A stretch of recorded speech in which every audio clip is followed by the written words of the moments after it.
stock number 3, and it is Teladoc. The ticker symbol is TDOC.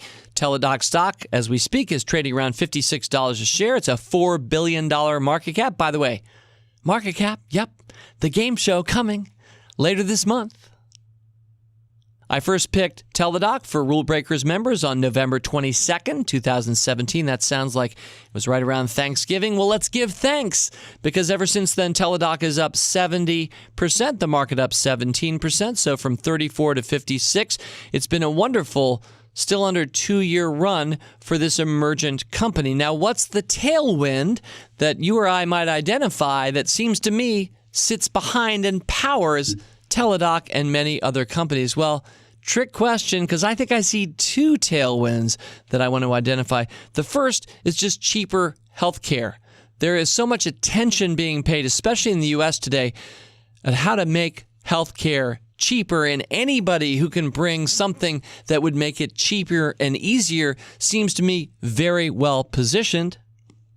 So that's tailwind number 1 that's going to benefit and is benefiting Teladoc. And number 2, of course, is video conferencing. And if you think about a recent IPO like Zoom, a very successful, though still emergent early company, you might be Zooming yourself these days. I do it quite a lot, and there are other companies out there too, Blue Jeans or just Skype. Or there are a lot of different apps that we're all using to video conference. We're all increasingly getting familiar and comfortable with, well, when it just works anyway, video conferencing. So when you put video conferencing together with cheaper healthcare, that sounds a little bit like telemedicine to me. So I guess it's not a big surprise that Teladoc in its most recent quarter had grown its sales 38% higher over the year before. It's been growing strongly and steadily. And by the way, a good sign that you found a stock with a tailwind blow is that kind of sales growth. After all, tailwinds should lead to well above average sales growth. Now, not every company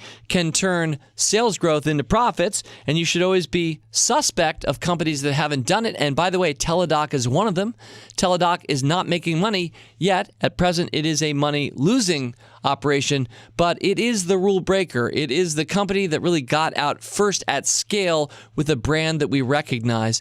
And for a lot of you, you might have Teladoc as one of your corporate benefits today. Increasingly, that's how people are finding telemedicine through their corporate employer, who might make it a benefit for you. And by the way, if you don't have that benefit at work, I would suggest that you go talk to your benefits person or the CEO of the company, or maybe that's you, and consider giving that as a benefit to your employees. It certainly would help our stock, TDOC, but I think it'll also help your employees, because we don't always have the time to take Junior down to the doctor. Sometimes we don't even need to do that. We could get a quick, easy answer via video conferencing. By the way, you can do it over the desktop or the phone. Teladoc is working increasingly to make this as accessible as possible for as many people as possible. I should mention, by the way, that the stock took a hit in December when it was revealed that at the time its chief operating officer was having an affair with a woman 24 years his junior, which may or may not have included some stock tips about when she should sell shares of the company.